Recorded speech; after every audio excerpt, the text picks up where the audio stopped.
Check out carmarshal.com. The link is in the description. They help support us.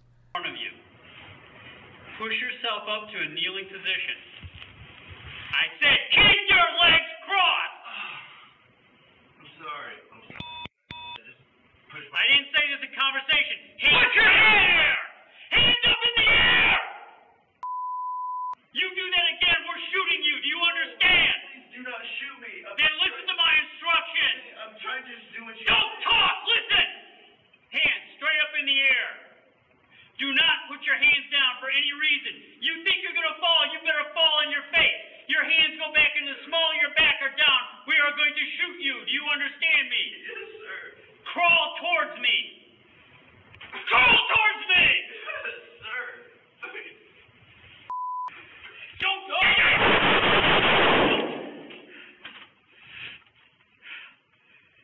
Get up on him. Okay.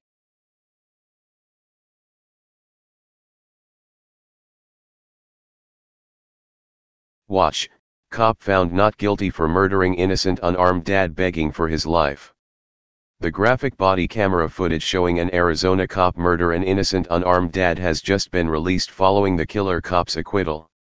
By Matt Agarist, December 8, 2017. Phoenix, Arizona. In March of 2016, Mesa police officer Philip Brailsford was charged with second-degree murder for gunning down Daniel Shaver, an innocent husband, and father of two. The shooting was captured on body cam footage, part of which was released the following May. On Thursday, a jury, apparently blinded by the badge, delivered a verdict of not guilty, and the rest of the body camera footage was released showing a cold-blooded murder. In October, Brailsford's defense claimed that the prosecution showing the jury the body cam during opening statements would be unfair to the killer cop. Apparently, this strategy worked. Jurors deliberated less than 6 hours, and despite the horrifying body cameras showing Brailsford execute Shaver, they somehow returned a not guilty verdict. This is a travesty of justice and a testament to the system that protects killers who wear badges. Last year, an Arizona judge announced that they would be releasing the body camera footage showing Brailsford murder Shaver. When they did release it, however, the city released 2 videos, both of which were clearly edited and portions redacted. Now that he's been acquitted, the full body camera was released showing Shaver being entirely compliant with police. Shaver was on his knees, crying and begging police not to shoot him when the coward opened fire on him, firing 5 times, killing him instantly. Mark Garagos, Sweet's lawyer, called the shooting an execution. The justice system miserably failed Daniel, Shaver, and his family, Garagos said. Advertisement.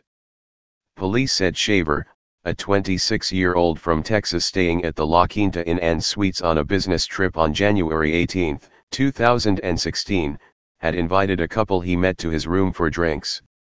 No one was in any danger, and the entire incident was a misunderstanding. For the majority of the video, police appear to be in a standoff with people who simply can't hear them. Read more. Texas cops shoot innocent woman, said she was armed, now they say she wasn't.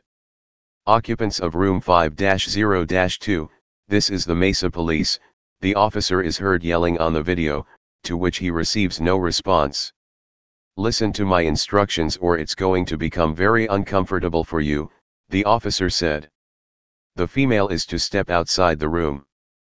When the female does step out the room, she is escorted away by an officer as she tells him how scared she is.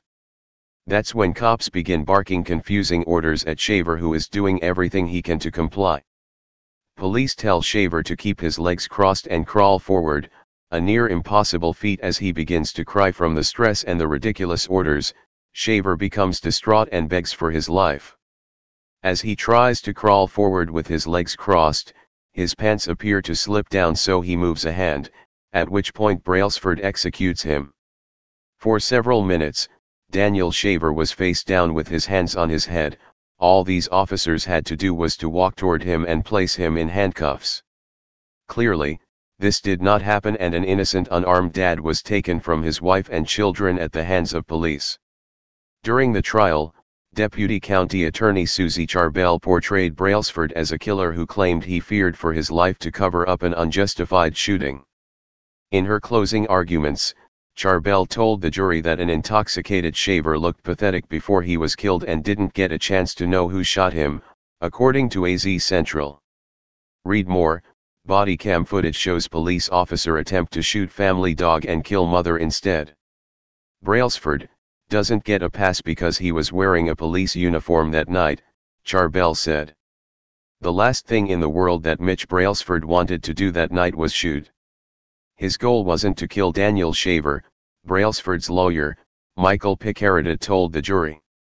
Shaver is not a bad person, but his actions are what brought the police that night.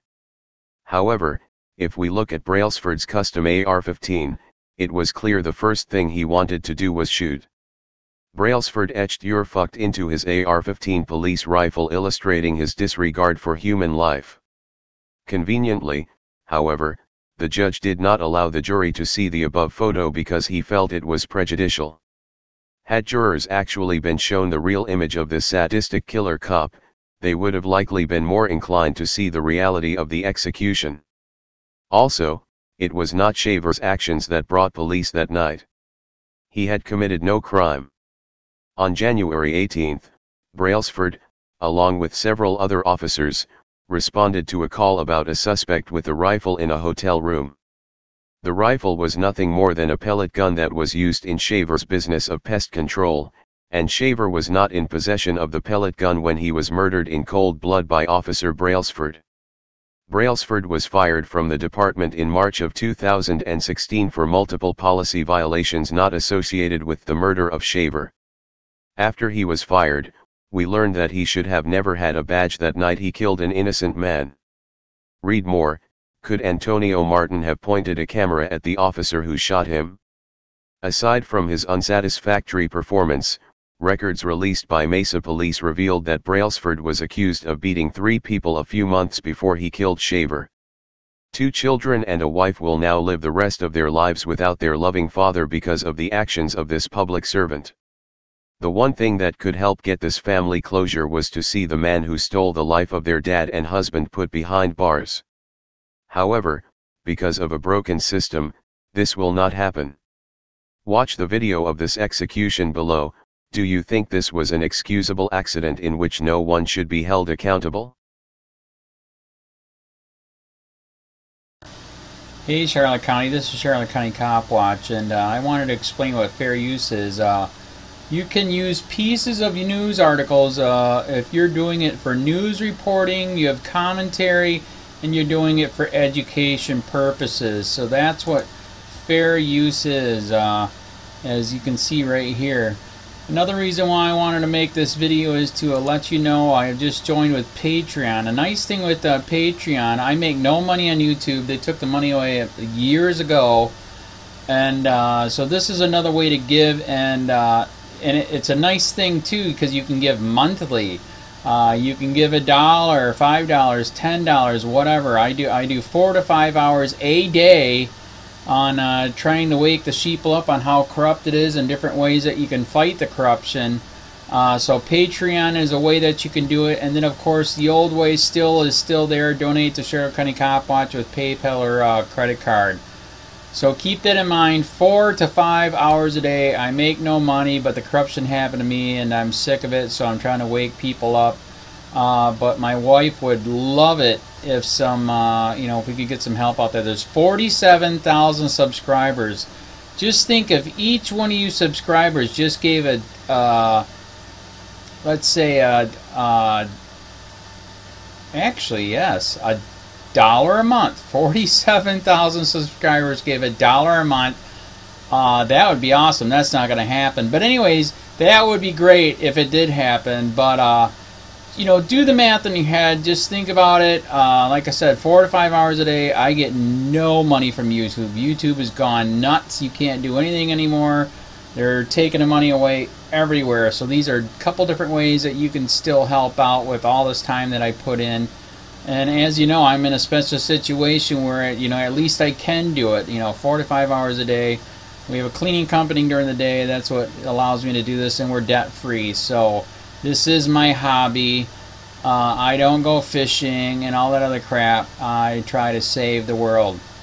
So help me out to make the wife happy, man. In fact, if you guys did give $1 a day, and there was 47,000 of you, and you did it, and each of you gave $1, and that was every month, oh my God, yes, I could quit. I could start suing them. Another idea too that we have is, you know, if I got, you know, some funds, we could actually contact everyone that has been ticketed and or arrested and put in jail and start sending them postcards to let them know we're here, and to see if everything went all right, and if it didn't, find out their story. So we could even do more investigations and more lawsuits. Lawsuits take money. So just think about that. You know, 47,000 of you so far right now. You know, $1 a day. I mean, $1 a month on Patreon, or $5 a month Patreon, 10, 20, whatever. Just do the math in your head, help out. This is a lot of work every single day. Thanks.